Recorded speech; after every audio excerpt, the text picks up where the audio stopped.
अच्छा, बिस्मिल्लाहिर्रहमानिर्रहीम। I hope कि मेरी आवाज़ सबको क्लियर आ रही होगी और I am audible to everyone present in this meeting. अच्छा, अब थोड़ा सा नई लैब स्टार्ट करने से पहले कोशिश यही होती है कि आप लोगों को जो प्रीवियस लैब हम लोगों ने परफॉर्म की है उसको हम लोग थोड़ा सा लिंक कर सकें, थोड़ा सा रिवाइज कर सकें, ताकि जो हम एक नई चीज़ पढ़ने जा रहे हैं ना, we should be able to link it with the previous lectures. ठीक है, तो प्रीवियस लैब जो थी, जो कि बेसिकली लैब नंबर 3 थी, हम बेसिकली डायोड की एप्लीकेशन सर्किट्स के बारे में बात कर रहे थे। ठीक है, एप्लीकेशन सर्किट्स क्या होते हैं? एप्लीकेशन सर्किट्स का मतलब ये है कि जो हम लोग इलेक्ट्रॉनिक डिवाइस पढ़ रहे हैं वो किन किन सर्किट्स में या किन किन एप्लीकेशंस में जो है वो यूज हो सकती है। ठीक है जी, तो the very first application of diode that we analysed and assessed was a simple rectifier circuit. ठीक है, आप लोगों ने थ्योरी के अंदर भी पढ़ लिया होगा ये सब सारी चीज़ें, कि भाई रेक्टिफायर क्या होता है, कितने टाइप्स का होता है, किस तरीके से काम करता है, क्या उसकी कैलकुलेशंस होती हैं, इनपुट आउटपुट के क्या रिलेशनशिप होते हैं। But we are just going to revise a little portion of it, because हमारी जो आज की लैब है, लैब नंबर 4, वो बेसिकली रेक्टिफायर से ही लिंक्ड है। ठीक है, उसके बाद मैं लैब नंबर 6 कराऊंगा, जो कि एक और एप्लीकेशन है डायोड की। लैब नंबर 5 जो है वो मैं आपकी वेडनेसडे को करवाऊंगा। ठीक है, अच्छा, सो वी वर स्टडीइंग कि भाई डायोड जो है वो रेक्टिफायर सर्किट्स के अंदर वो मोस्टली हम लोग यूज करते हैं। अच्छा, रेक्टिफायर सर्किट्स क्या होते हैं?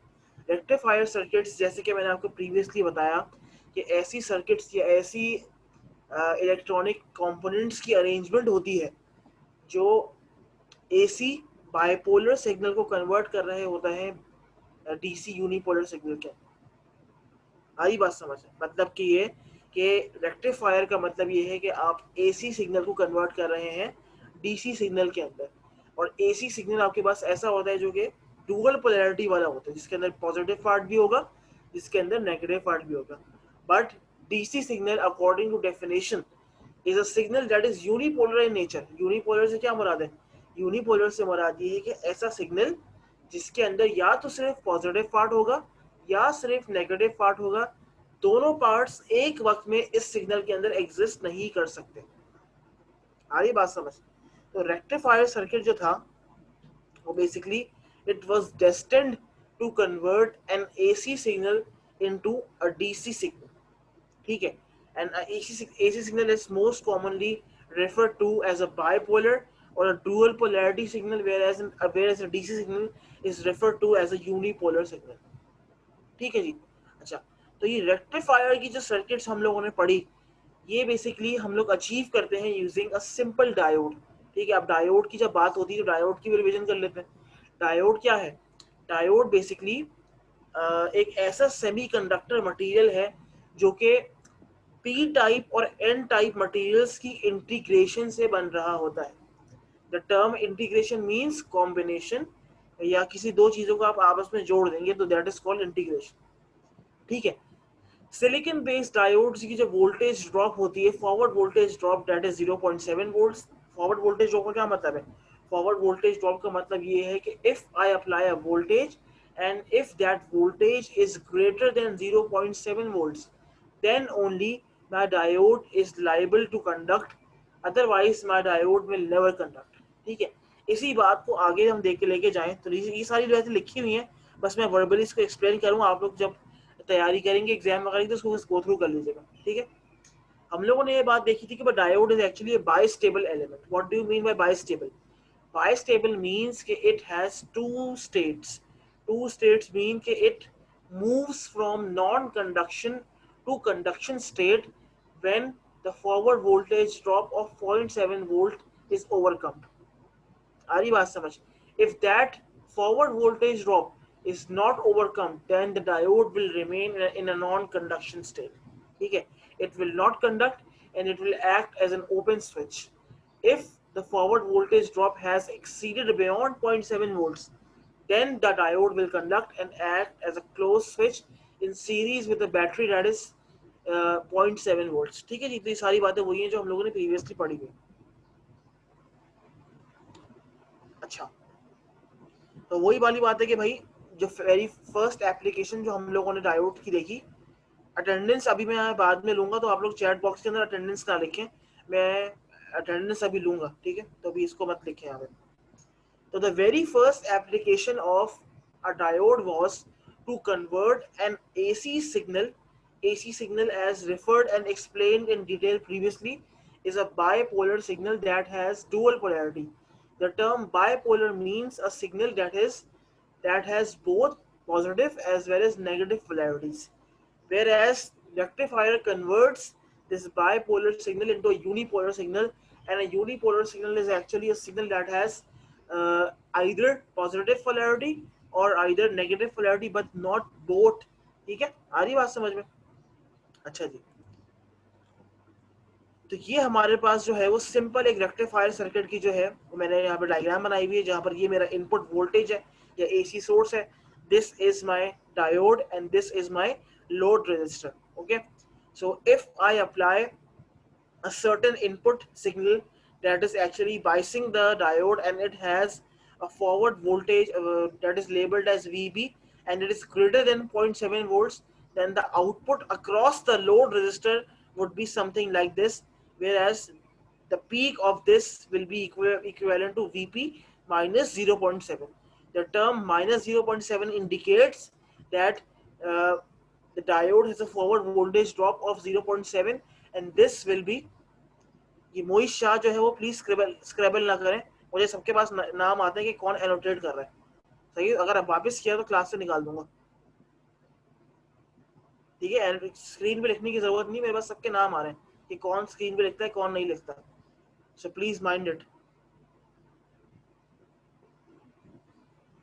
अच्छा, तो हमने ये देखा कि भाई मेरे पास जो आउटपुट की जो पीक है, आउटपुट कहाँ आ रही है, आउटपुट मेरे पास अक्रॉस द लोड रेजिस्टर आ रही है, वो मेरे पास है Vp माइनस 0.7। ठीक है, Vp मेरे पास इनपुट की पीक थी, और आउटपुट की जो पीक है दैट इज Vp माइनस 0.7। क्यों? Due to the voltage drop of this simple semiconductor device और डायोड दैट इज 0.7 वोल्ट्स। आ रही बात समझ में? दिस इज एसी सिग्नल, क्योंकि इसके अंदर पॉजिटिव पार्ट भी है और नेगेटिव पार्ट भी है, ठीक है, but this is a DC signal, और डीसी सिग्नल की खसूसियत ये होती है कि ये यूनिपोलर होता है। यूनिपोलर से मुराद ये है कि या तो ये सिर्फ पॉजिटिव पार्ट होगा या सिर्फ नेगेटिव होगा, इसके अंदर दोनों चीजें नहीं होती। आई बात समझ में?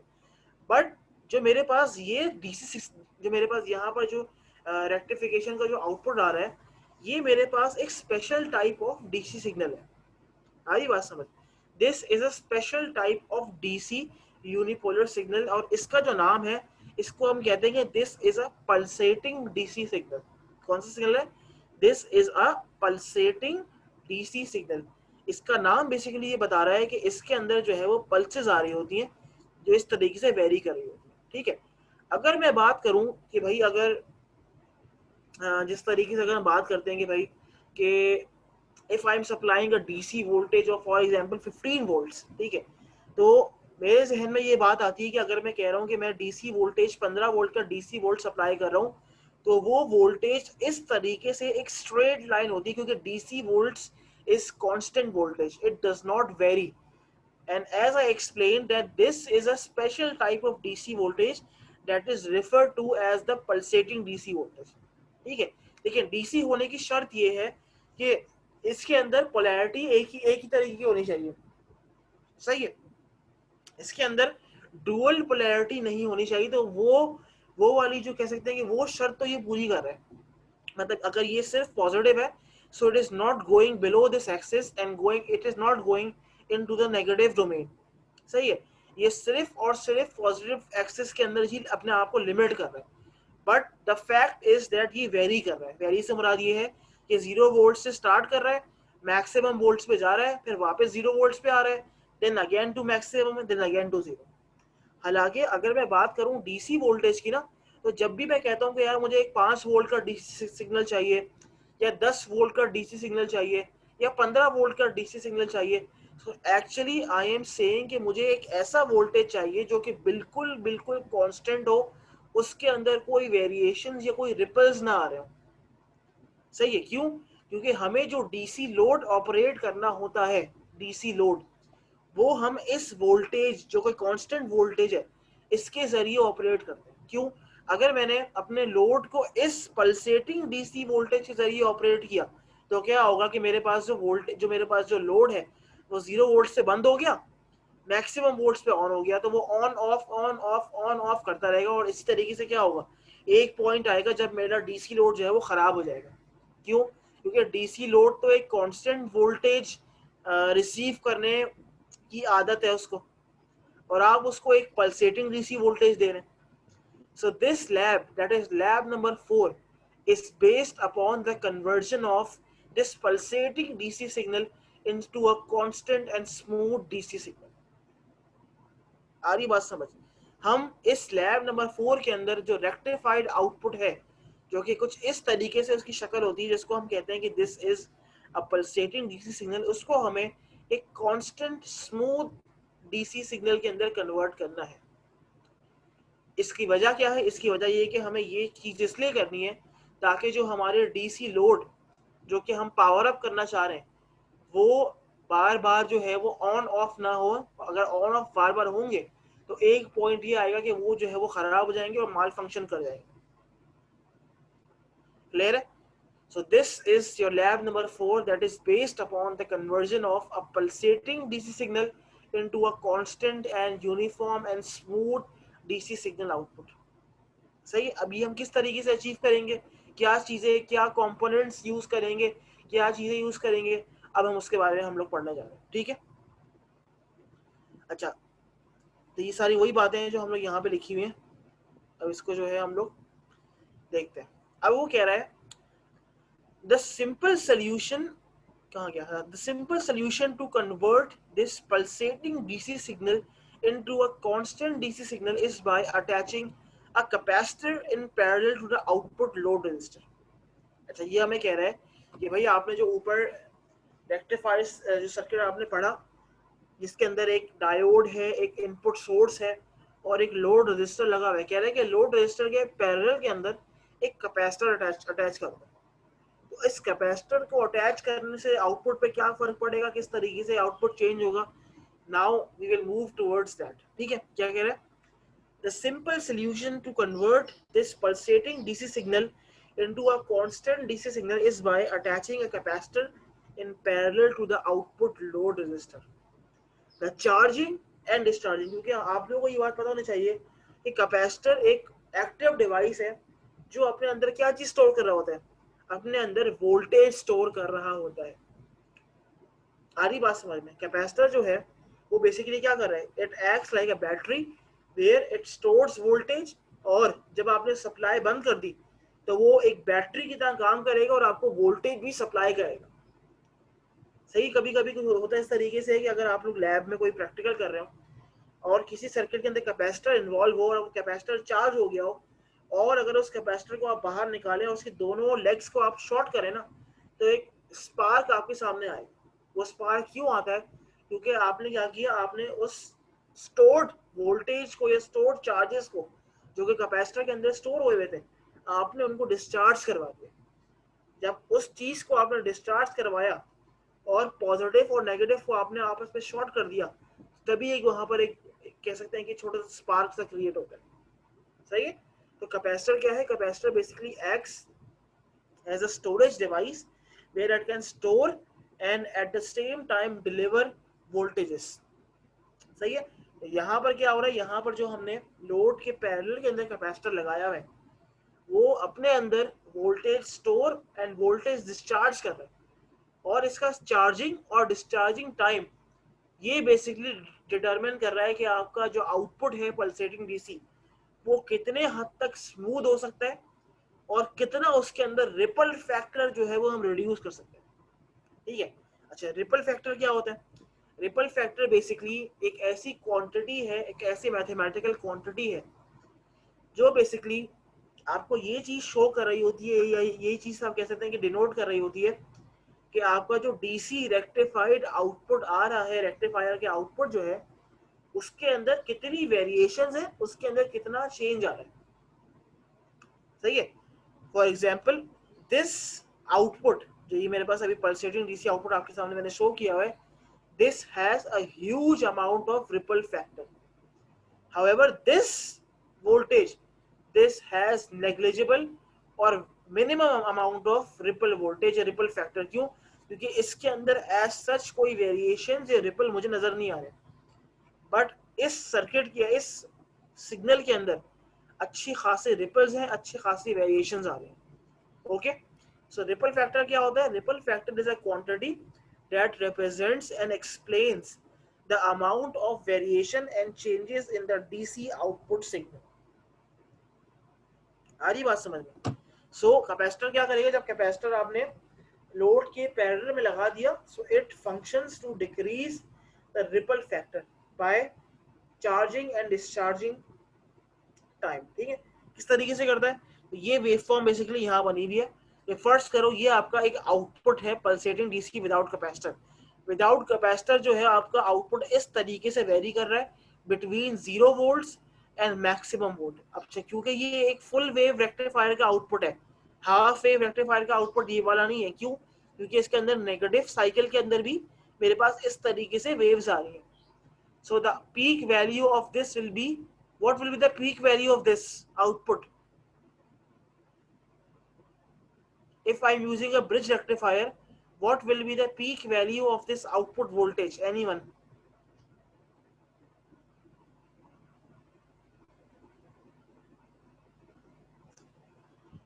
When I use a single diode, my peak value was Vp minus 0.7. But now I am using a bridge rectifier. So what will be my output voltage? What will be my peak value?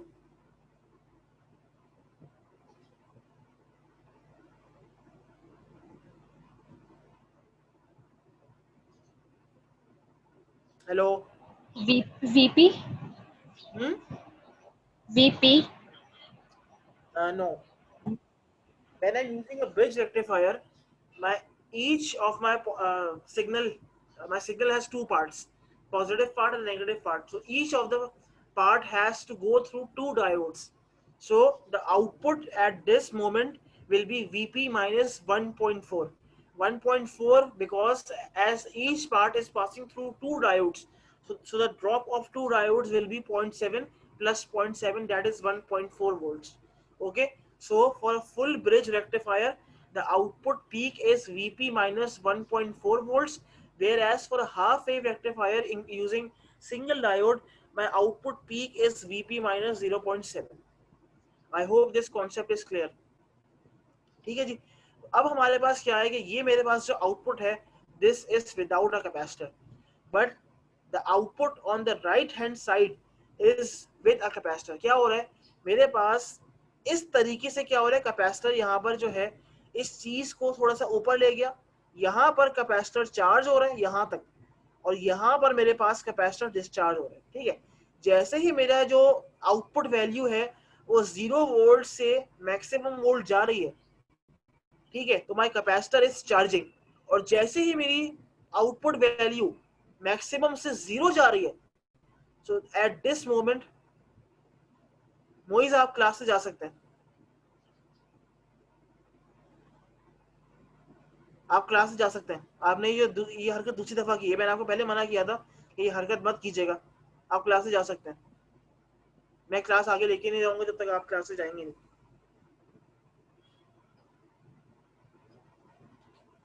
Class से जा सकते हैं बेटा आप.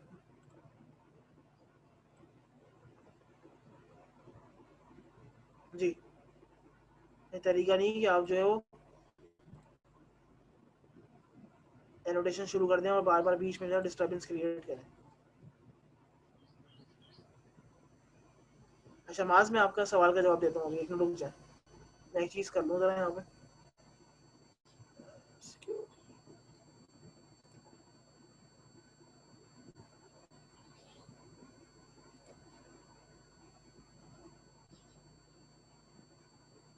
अच्छा, bridge rectifier और simple rectifier में क्या फर्क होता है?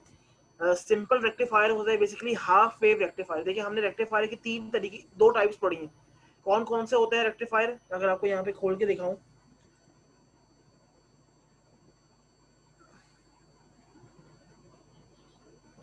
ठीक है, आपको नजर आ रहा होगा आई होप.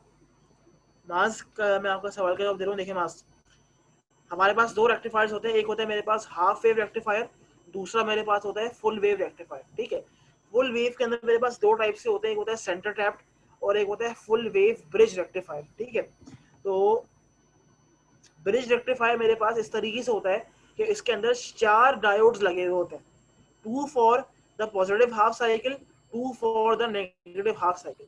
तो जब पॉजिटिव हाफ साइकिल दो डायोड्स के अंदर से गुजर रही है तो ऑब्वियस सी बात है उसके अंदर दोनों डायोड्स का ड्रॉप तो आएगा। अगर सिंगल डायोड का ड्रॉप 0.7 वोल्ट्स होता है तो दो डायोड का ड्रॉप कितना होगा, 1.4 volts. So this is a bridge rectifier, this is a center tapped rectifier and this is a simple half wave rectifier। और ये इधर गौर से देखें कि यहाँ पर मेरे पास लोड के सीरीज में कैपेसिटर लगा हुआ है and this is a smoothing filtering capacitor जो कि आउटपुट को फिल्टर कर रहा होता है। क्लियर है? गुड।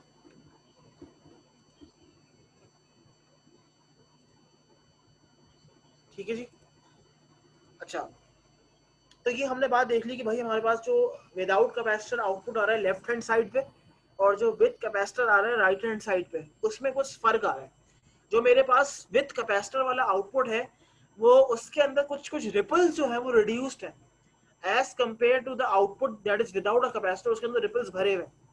रिपल्स भरे हुए होने से क्या मरा है, रिपल्स भरे हुए होने से मरा ये है कि इस आउटपुट के अंदर बहुत ज्यादा वेरिएशंस आ रही है, जबकि इस आउटपुट के अंदर वेरिएशंस तो हैं बट लिमिटेड है, कम कम है। आ रही बात समझ में? इसमें क्या लिखा हुआ है, when both waveforms were compared the ripple content can be clearly seen to reduce and diminish।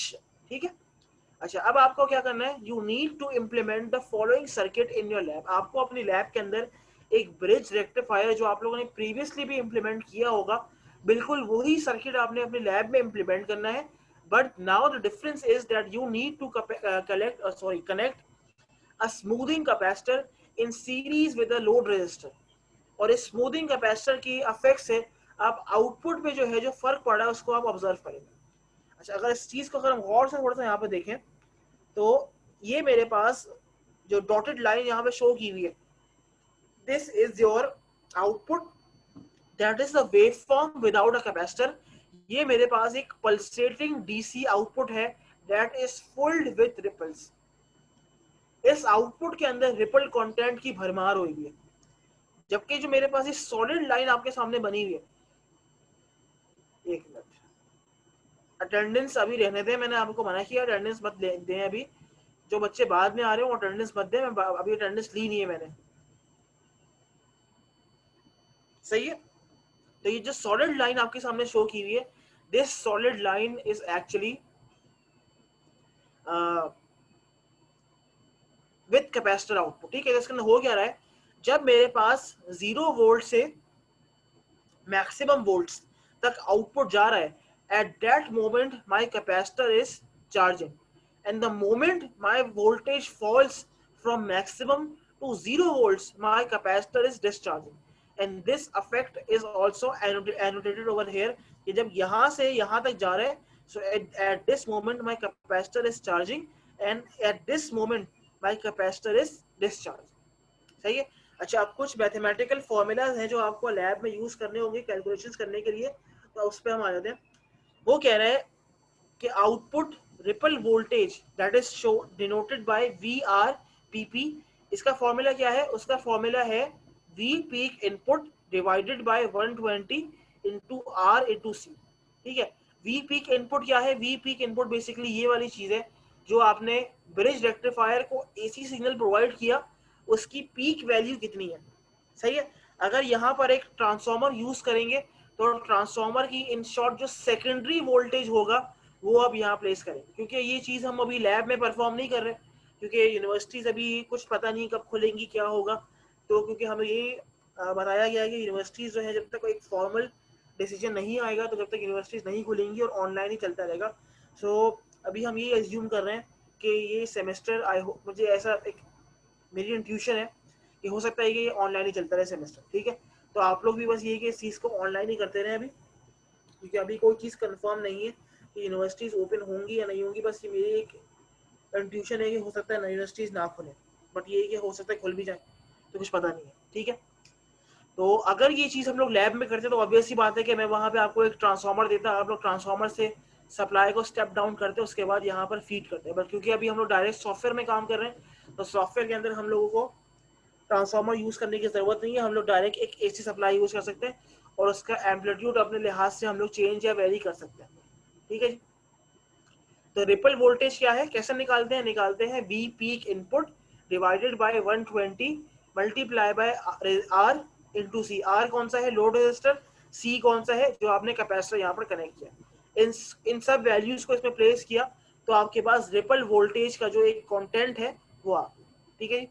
अच्छा अच्छा, क्योंकि रेक्टिफायर जो है वो एसी एसी वोल्टेज को डीसी में कन्वर्ट कर रहा होता है, तो आउटपुट डीसी वोल्टेज निकालने का क्या फॉर्मूला है, उसका फॉर्मूला है वीपी इन, जो कि इनपुट की पीक है, bracket 1 minus 0.00417 divided by R C, ठीक है। इस फॉर्मूले के जरिए आप आउटपुट डीसी वोल्टेज जो है वो निकाल सकते हैं। और रिपल वोल्टेज की आरएमएस वैल्यू निकालनी है, वो कैसे निकालेंगे, वो निकालेंगे V peak input multiply by 0.024 divided by R C. ये सब चीजें हम क्यों, सारे फॉर्मूले क्यों हम लोग लिखवा रहे हैं आपको, क्योंकि आपको ये लैब में कैलकुलेशन परफॉर्म करनी है, ठीक है जी। तो अब हम जा रहे हैं लैब मैनुअल के ऊपर और देखते हैं कि भाई वहां पर किस तरीके से काम करना है।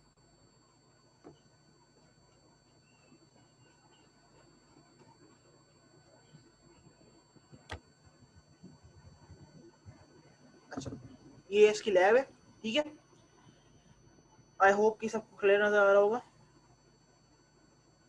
कह रहे हैं एक्सपेरिमेंट प्रोसीजर के अंदर wire the wave bridge rectifier as shown in figure 1-3, paying full attention to the polarity of diode. Be careful that your connections to the 220 volts primary of the transformer and the properly protected so that you will not get a shock। तो ये सारी वही बात है, ठीक है। तो पहला काम हमें ये करना है कि हमें ये सर्किट जो है वो प्रोटीएस पर बनाना है, ठीक है। बनाते हैं अभी। कह रहे apply 220 volts RMS AC to transformer primary. हम लोग क्योंकि हम लोग ट्रांसफार्मर यूज ही नहीं कर रहे, हम लोग डायरेक्ट जो है वो सोर्स लगाएंगे with one oscilloscope channel set DC. ये सारी वही बातें जो अगर हम लैब में कर रहे होते तो तभी परफॉर्म करते, बट अभी क्योंकि लैब में कोई चीज़ परफॉर्म हो ही नहीं रही, तो हम सारी चीज़ें जो है वो सॉफ्टवेयर के लिहाज से अपने अपने लिहाज से चेंज कर रहे हैं। हमें बस ये बता दिया कि output load register 1 kilo ohms का है और आउटपुट कैपेसिटर कितना है, 100 माइक्रोफेरेड्स का।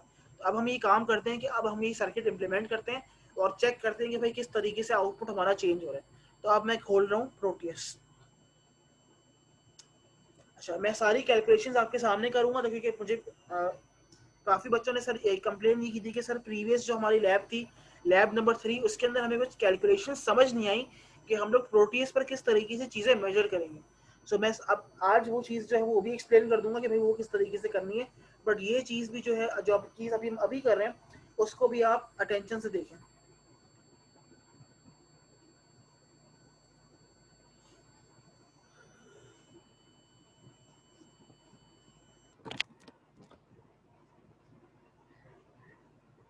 ठीक है जी, तो ये मैं सर्किट जो है,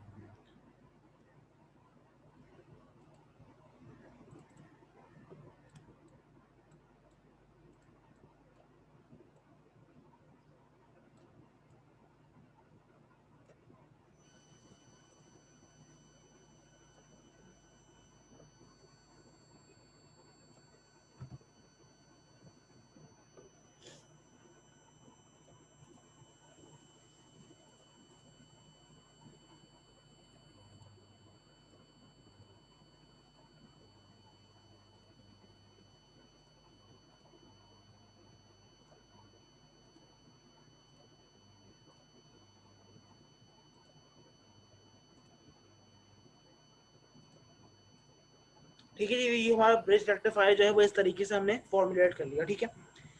अच्छा, इसको देखते हैं कि भाई किस तरीके से कर रहा है। इसने सोर्स लगाई हुई है यहाँ पर, ठीक है, ठीक है।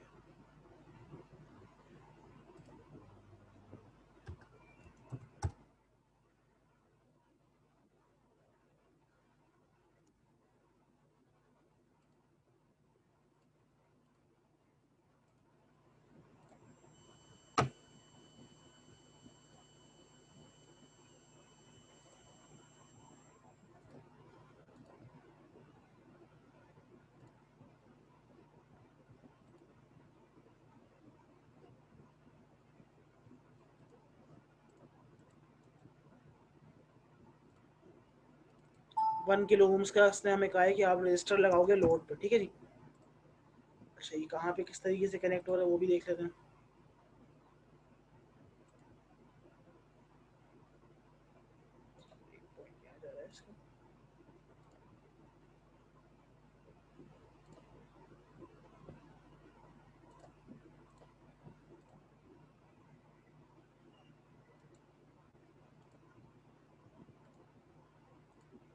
ठीक है, ऐसे ही बनाया हमने जैसे इसमें बना हुआ है, कोई चेंजेस नहीं किए हमने, तो इसलिए परेशान होने की ज़रूरत नहीं है कि समझ नहीं आ रहा, सब वही चीज़ें हैं।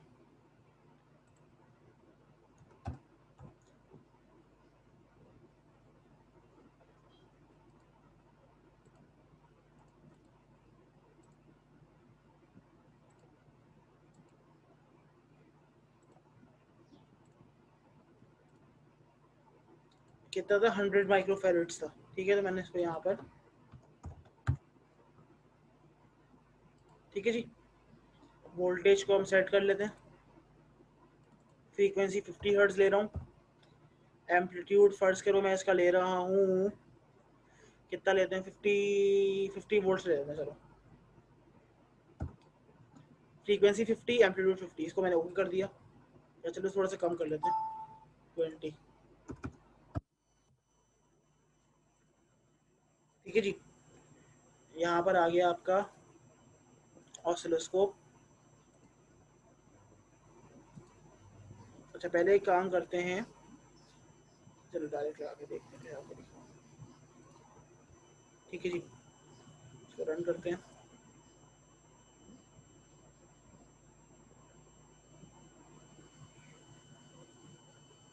ये देखना आउटपुट कैसा आ रहा है इसका। अच्छा, इसको अब हम कंपेयर करते हैं। अगर मैं चाह रहा हूँ कि विदाउट कैपेसिटर भी आ रहा हो अगर आपका output, so at this moment अगर मैं इसको यहाँ से डिलीट मारूँ, ठीक है, इसको देखिएगा आप, ठीक है, दिस इज माई आउटपुट।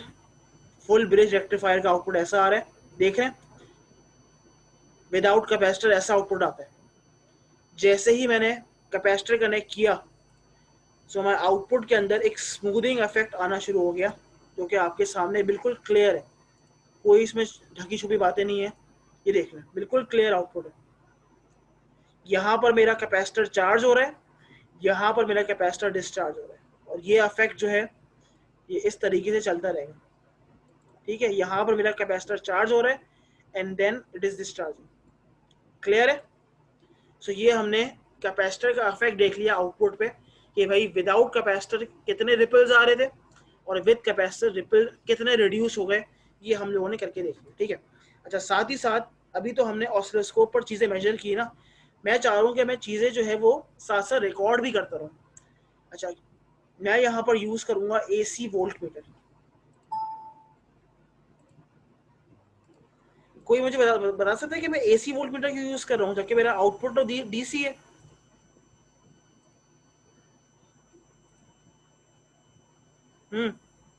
कौन बताएगा?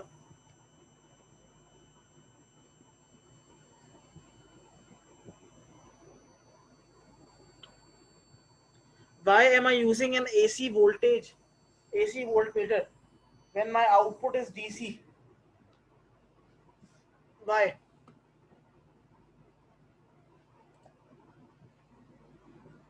आप लोग क्लास में हो भी, सुन नहीं रहे मेरी बात?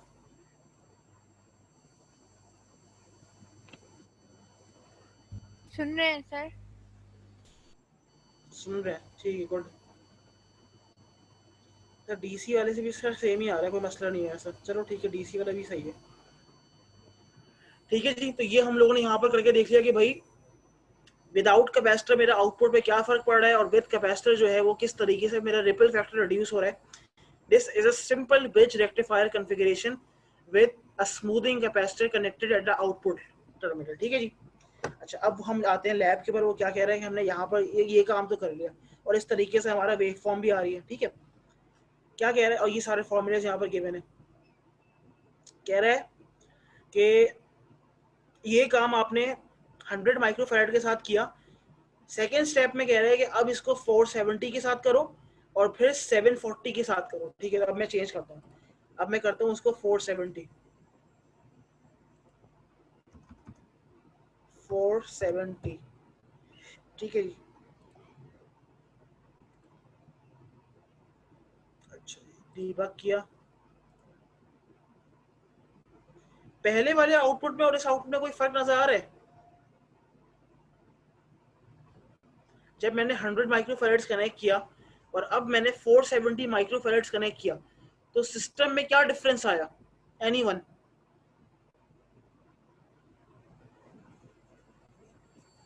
जो चीज समझ आ रही है बस बोल दें, क्या चीज समझ आई? जब मैंने कैपेसिटर इंक्रीज किया तो मैं क्या करना चाह रहा हूँ, और अगर मैंने कैपेसिटर इंक्रीज किया तो उससे क्या फर्क पड़ रहा है मेरे आउटपुट पे? हाँ ठीक है, माज ने बिल्कुल सही जवाब दिया कि सर पल्स या रिपल्स रिड्यूस होगा, ठीक है। तो बेसिकली होता ये है बच्चों कि जब कैपेसिटेंस इंक्रीज करते हैं ना, पहले 100 माइक्रोफैराड की कैपेसिटेंस, अब आपने 470 माइक्रोफैराड कर दी, आपने कैपेसिटेंस 5 टाइम इंक्रीज कर दी, तो होता क्या है, इस चीज से कैपेसिटर का चार्जिंग और डिस्चार्जिंग टाइम और ज्यादा इंक्रीज हो गया। क्यों? क्योंकि पहले आपके पास एक छोटी बोतल थी जिसके अंदर आपको कम पानी भरना था, पानी कम होगा तो ऑब्वियसली बात है वो चीज जल्दी भरेगी और पानी भी जल्दी से निकल जाएगा उसके अंदर से। सही है, बात समझ आ रही है? हाँ बिल्कुल साथी, बिल्कुल आपका जवाब भी बिल्कुल सही है। अगर मेरे पास पानी की बोतल बड़ी आ गई, अब वो भी 5 गुना बड़ी है, सो जाहिर सी बात है जब पानी की बोतल बड़ी होगी, स्टोरेज कैपेसिटी बड़ी हो गई उसकी, तो पानी भी क्या होगा, उसके अंदर भरेगा और उतनी ही देर से निकलेगा उसके अंदर। आ रही बात समझ? तो कैपेसिटर और देर से चार्ज होगा और देर से डिस्चार्ज होगा। आ रही बात समझ? पहले जल्दी चार्ज और डिस्चार्ज हो रहा था, बट अब हमें देर से चार्जिंग और डिस्चार्जिंग इफेक्ट मिल रहा है, क्योंकि हमने कैपेसिटेंस इंक्रीज कर दी, हमने पानी की बोतल की कैपेसिटी इंक्रीज कर दी, पानी की बोतल बड़ी हो गई। जब पानी की बोतल बड़ी हो गई तो पानी भी देर से भरेगा उसके अंदर और पानी निकलेगा भी देर से। तो as the rising and charging time, charging and discharging time of the capacitor increases, तो इससे होता क्या है कि आपका आउटपुट और ज्यादा स्मूथ होता जाएगा। अब नेक्स्ट स्टेप में कह रहा है कि आप इसको 740 माइक्रोफैराड्स पर ले जाओ, तो अब मैं इसको वो करता हूँ।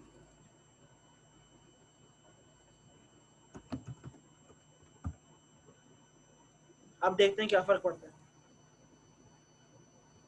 ठीक है, ज्यादा फर्क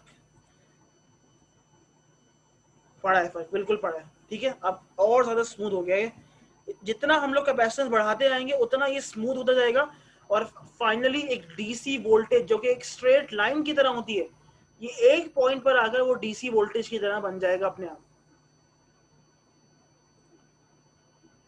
क्लियर है? समझ आई चीज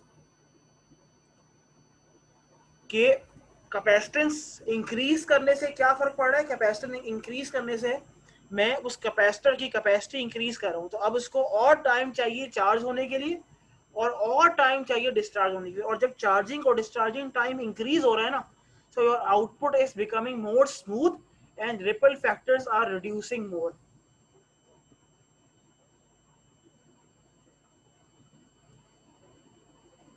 ठीक है, गुड, ठीक है जी।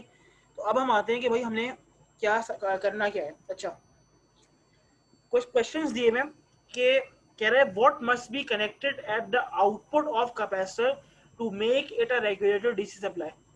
DC supply, what do you mean by regulated DC supply? Can anyone tell me what do you mean by regulated DC supply? And what is the difference between unregulated and regulated DC supply? Anyone?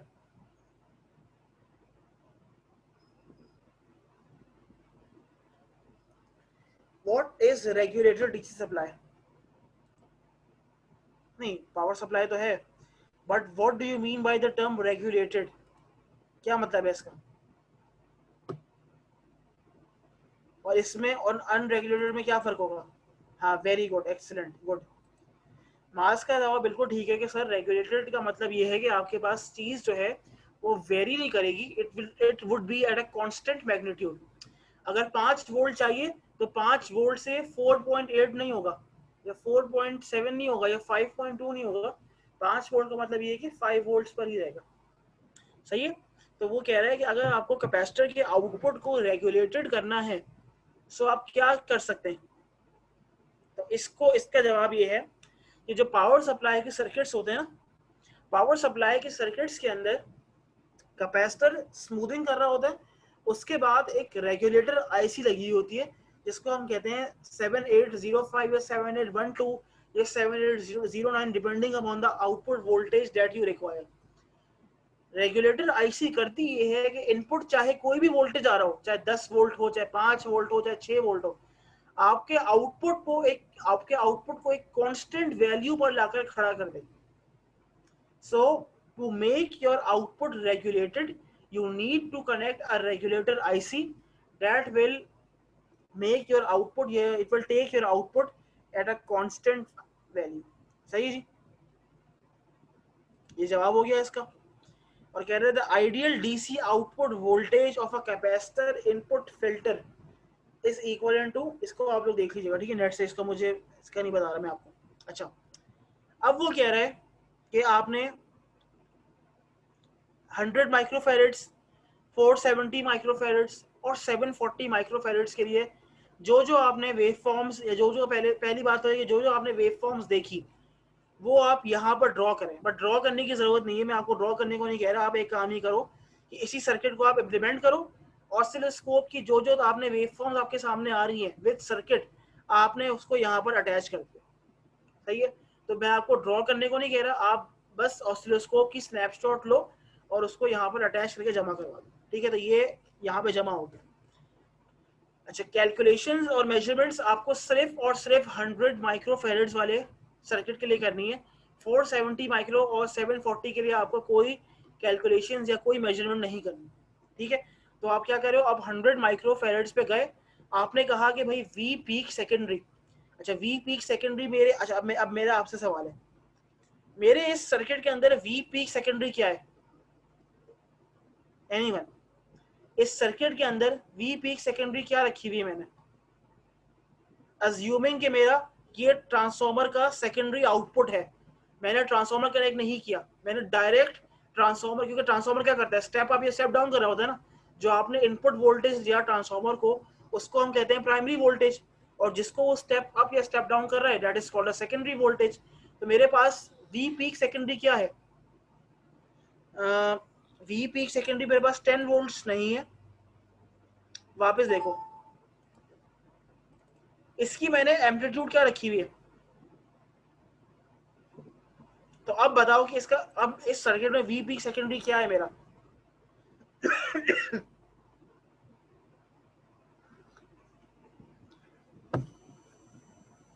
जी भाई बताएं।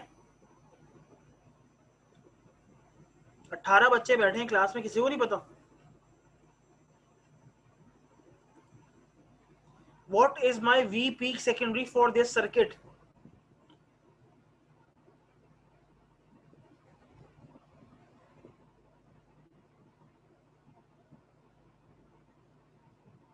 अच्छा, V peak होती क्या है ये बता दो, चलो। What is V peak? V peak क्या होती है?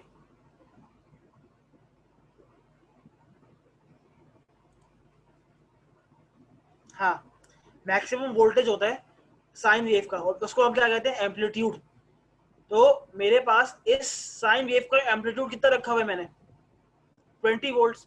तो सिंपल क्या है, कुछ कोई कंफ्यूजन नहीं थी, मेरे पास जो वी पीक सेकेंडरी है वो क्या है? 20 वोल्ट्स, खत्म।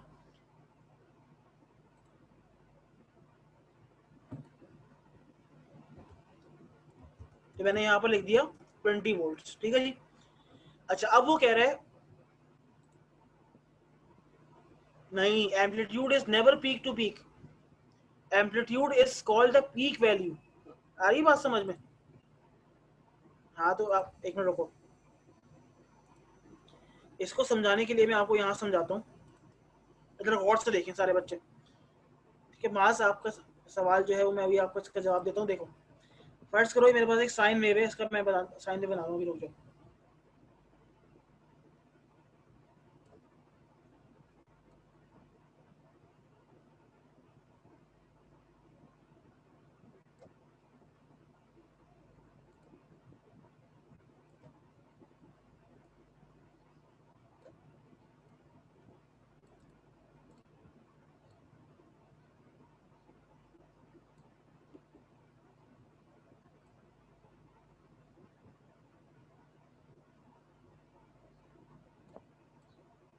चलिए देखो,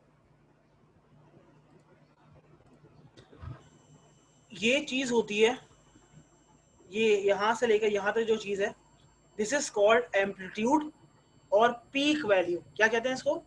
एम्पलीट्यूड या पीक वैल्यू। बाय डेफिनेशन आप लोगों ने अपने इंटर की फिजिक्स में पढ़ा होगा कि amplitude is the maximum value in either direction of the zero axis. Either direction मतलब है कि या तो इस तरफ या इस तरफ। आ रही बात समझते हो? तो पीक वैल्यू को हम लोग एम्पलीट्यूड भी कहते हैं। पीक टू पीक वैल्यू यहां से लेकर यहां तक होती है और वो एम्पलीट्यूड का डबल होती है। समझ आ रही बात? तो amplitude is not peak to peak, amplitude is the peak value. सही है जी। अच्छा, तो यहाँ पर मैंने वी पीक सेकेंडरी कितना रखी? 20 वोल्ट। कह रहा है कि अब निकालो वी डीसी। तो वी डीसी का फॉर्मूला मैंने अगर आपके सामने यहाँ पर शो किया हुआ था, वो बराबर है V peak input bracket 1 minus 0। अभी हम कैलकुलेट करते हैं, ठीक है? तो आप लोग भी कैलकुलेट करें, मैं भी कैलकुलेट करता हूँ इसको। बेमस कैलकुलेटर ये ना मेरा, आपके सामने हम लोग करते हैं, ठीक है? वी पीक इनपुट कितना था मेरे पास? 20 वोल्ट, ठीक है? तो मैंने मल्टीप्लाई कर दिया। पहले तो इसको मैं यहाँ से लेके चलता हूँ। आर सी कितना था? आर मेरे पास था 1000 ओम्स मल्टीप्लाई बाय 100 माइक्रोफैरेड्स, ठीक है? 100 माइक्रोफैरेड्स, 100 इंटू 10 की पावर, इससे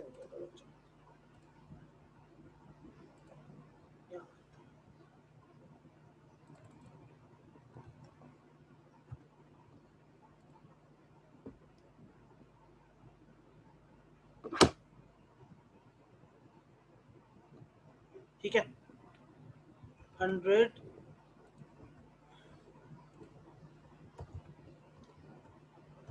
1 किलो ओम्स था मल्टीप्लाई बाय 100 माइक्रोफैरेड्स, 100 इंटू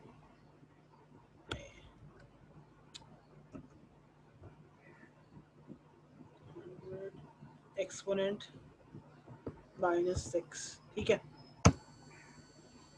0.1 आ गया, ठीक है? इसको हमें करना है इस तरीके से कि भाई आपका 0.00417 0.00417 डिवाइडेड बाय आंसर, ठीक है?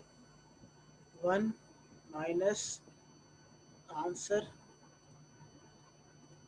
Multiply by 20। ये आपके पास डीसी वैल्यू आ रही है, कितनी आ रही है? 19.166, ठीक है? तो ये आपने यहाँ पर नोट कर ली। कितनी आ रही है? 19.166। कह रहा है वी आर निकालो। तो वी आर आपके पास, एक मिनट, वी आर मतलब रिपल, ये वाली चीज निकालिए, रिपल वोल्टेज। वो कैसे निकालेंगे? V P N divided by 120 into R C, ठीक है? वापस इधर जाओ, 120 इंटू 1000 इंटू 100 माइक्रोफैरेड्स,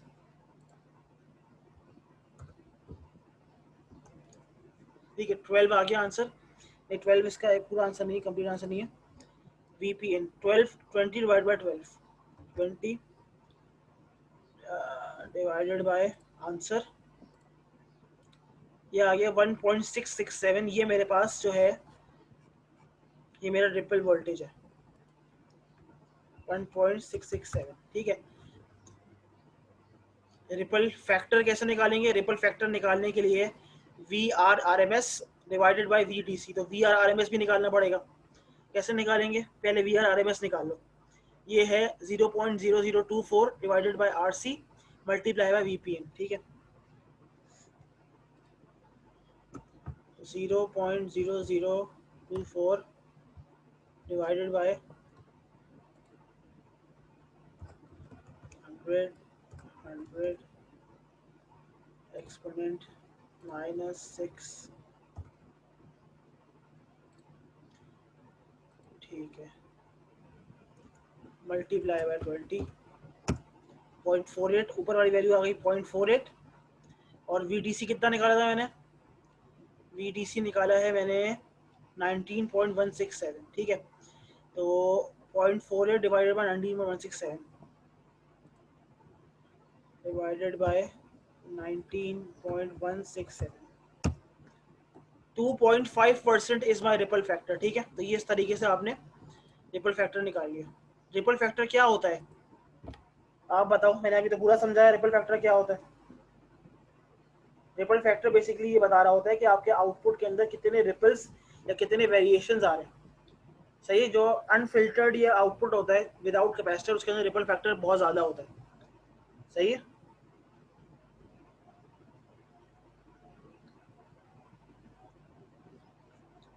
तो इस तरीके से आपने यहाँ पर लिख लिया।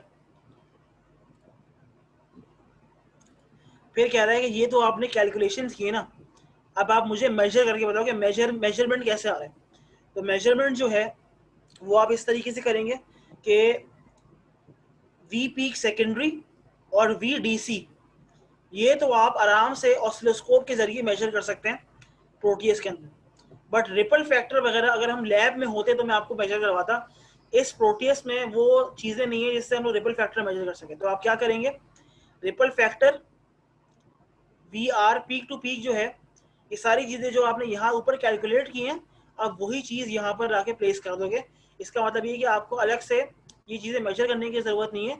आप बस जो चीज़ ऊपर से कैलकुलेट की है वो चीज़ यहीं पे प्लेस कर दो, रिपल फैक्टर की और V R peak to peak और वी आर की, सही है जी। अच्छा, V R peak to peak और वी आर, इसमें वी आर जो है ये थोड़ा सा फर्क है, minus T upon R C, एक minute, minus T upon R C,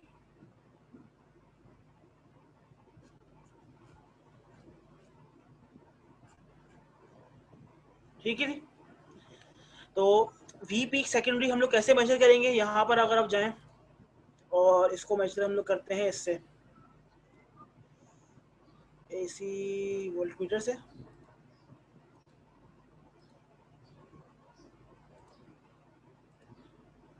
ठीक है जी। कितना आ रहा है 14.2, this is the RMS value. RMS को मल्टीप्लाई करेंगे √2 से, 14.2 को मैं मल्टीप्लाई करता हूँ √2 से, 14.2 मल्टीप्लाई बाय 1.414, कितना आ गया 20। यहाँ पे 14 वोल्टेज क्यों आ रहा है, मैं तो यहाँ पर 20 वोल्टेज अप्लाई किया है, ये तो 20 वोल्ट है, यहाँ पर ये शो कर रहा है 14। ये क्या चक्कर है, ये क्या कहानी है कि मैं अप्लाई कर रहा हूँ 20, मेरे पास शो हो रहा है 14, व्हाई इज दिस, ऐसा क्यों हो रहा है, कौन बताएगा इसका जवाब मुझे। कि मैं अप्लाई कर रहा हूँ 20 वोल्ट्स, मेरे पास आ रहा है 14 वोल्ट्स, क्यों।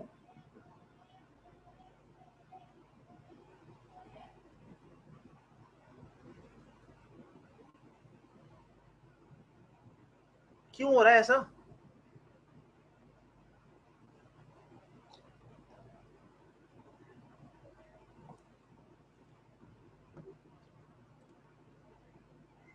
नो तंजील नहीं, बिल्कुल नहीं, बिल्कुल नहीं, इसका जवाब बिल्कुल ही नहीं है।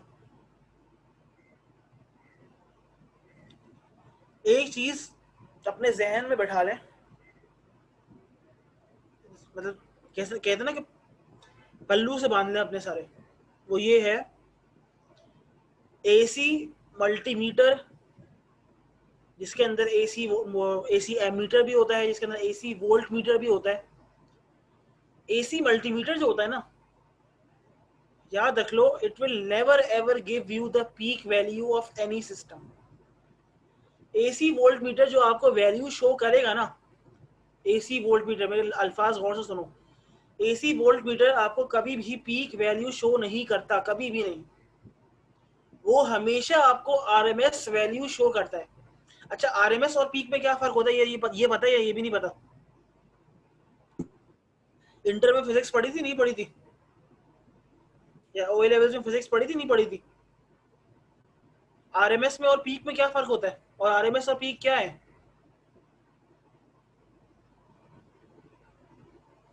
बताओ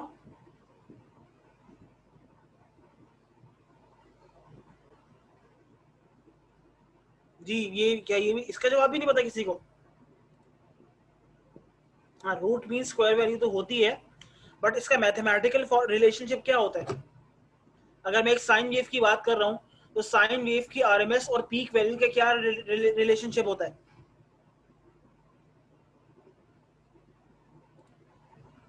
पीक बराबर है √2 मल्टीप्लाई बाय आरएमएस। हाँ ठीक है, वेरी गुड, गुड, शाबाश, मास का जवाब बिल्कुल ठीक है। अब क्योंकि मेरे पास इस मल्टीमीटर में आरएमएस वैल्यू आ रही है, तो मुझे अगर पीक निकालनी तो मैं क्या करूंगा, इसको मल्टीप्लाई करूंगा √2 से। तो जब मैंने 14.2 को मल्टीप्लाई किया √2 से, तो वो मेरे पास एग्जैक्टली पीक वैल्यू जो कि 20 आ रही है उसके बराबर आ गया। सही है।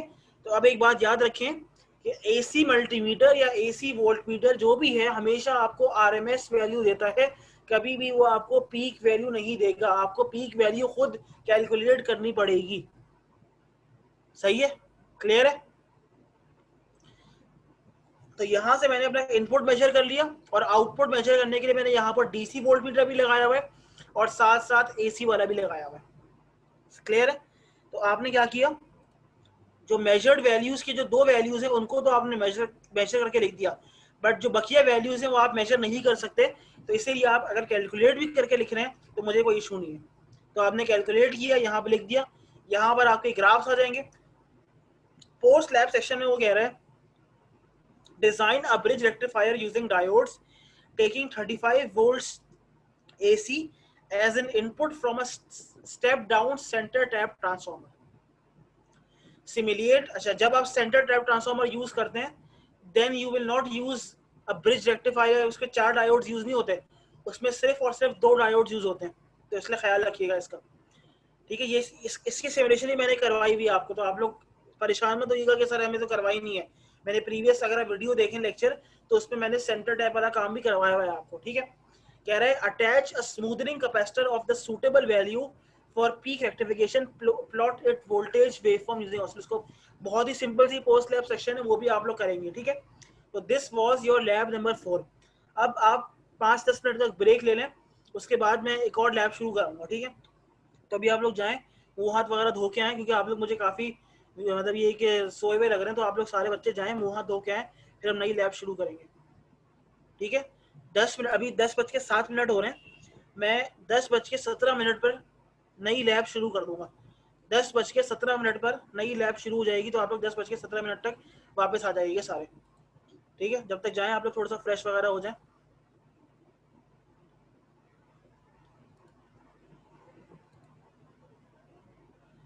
अटेंडेंस पर जब नई लैब शुरू करेंगे अटेंडेंस उस वक्त ले लेंगे। अटेंडेंस जब नई लैब शुरू करेंगे ना तो उस वक्त ले लेंगे, सही है?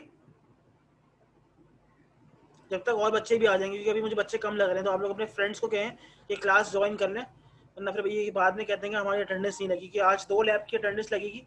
तो इसलिए आप लोग फिर ये बाद में ये मत कहिएगा कि सर हमारी अटेंडेंस नहीं लगी। तो आप लोग जाएँ और अपने जरा थोड़ा सा ब्रेक लें, ठीक है? 10:17 पर वापस रिज्यूम करेंगे।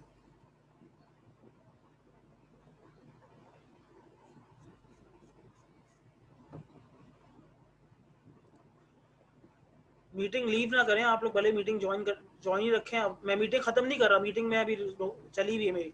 आप लोग बस जाएं, मतलब माइक्स अपने बंद कर लें और 10 मिनट के बाद वापस आ जाएगा। मैं मीटिंग बंद नहीं कर रहा।